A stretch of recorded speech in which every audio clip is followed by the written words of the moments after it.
And so I feel the necessity, just as Luke felt the necessity, to write an accurate account of the story.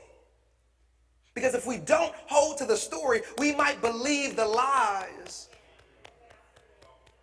and profit the control of our very own faith. I love to praise him. I love to praise his name. I love to praise him.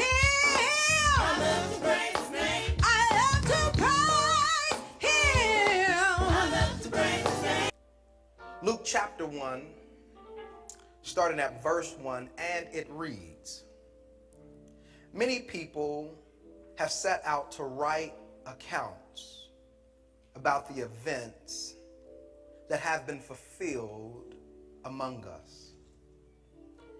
They use the eyewitness reports circulating among us from the early disciples. Having carefully investigated everything from the beginning, I also have decided to write an accurate account for you, most honorable Theophilus, so you can be certain of the truth in everything you were taught." What has been the truth about our existence, our country, our faith? And I couldn't help but ask this as I recognized this. I was on Boone Plantation. So Boone Plantation is one of many plantations that happen in South Carolina. It is one of those that has a long kind of history, one of the earlier histories from back to the 1600s. So early on, even before all of the slave codes were in place, things that will consistently change throughout the Americas, Boone Plantation is there. And as one show of opulence, one of the things that was lifted up is that the slave quarters on Boone Plantation were made of bricks. And this was a show of wealth. These would be some of the best living quarters that slaves of their day would ever find. And as we went there, we see people literally posing for pictures, maternity pictures, wedding pictures. And I can't lie, I literally take pictures, I send it to my wife, and the first thing that she says, it is absolutely peaceful.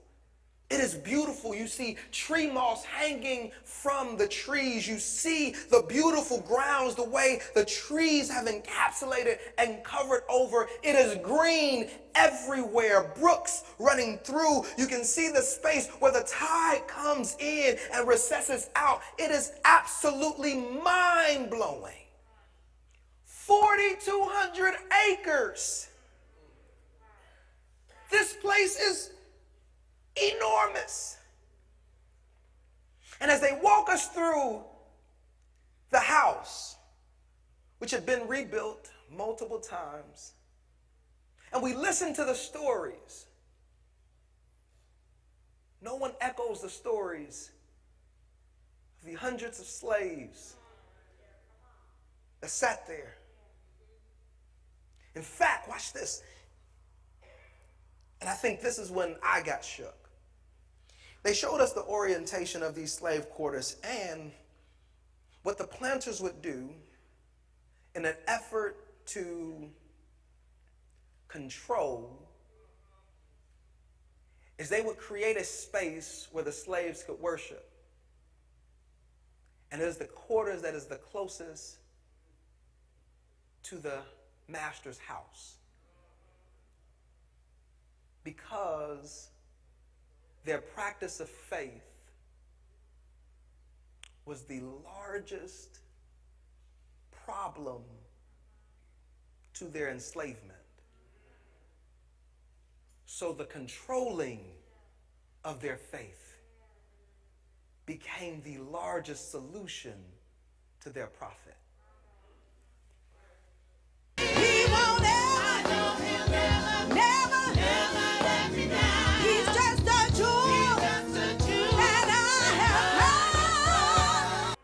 We know that stories have the ability to galvanize. This is why you tell a story of a country, it galvanizes its citizens. It gives you something to look back at, and you can recognize that you're a part of a larger whole. It helps you to understand trajectory. You get endeared. This is why we tell the story, and the story always has heroes. And we tell of those heroes. Why? Number one, so we can reflect them. Give us something to aspire to. Give us something to look up to being. But what happens when none of those heroes look like you?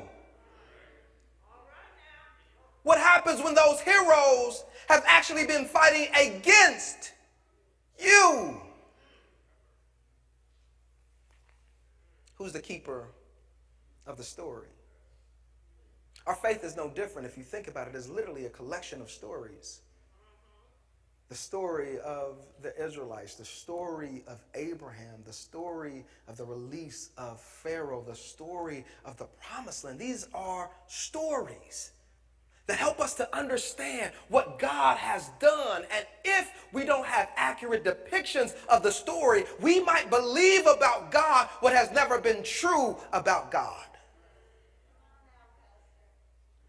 This is why we talk about it. This is why we must challenge it. And this is not, kind of like the next question that always leads in, right? We talk about this, but then the question comes about, well, isn't this divisive? Isn't this divisive?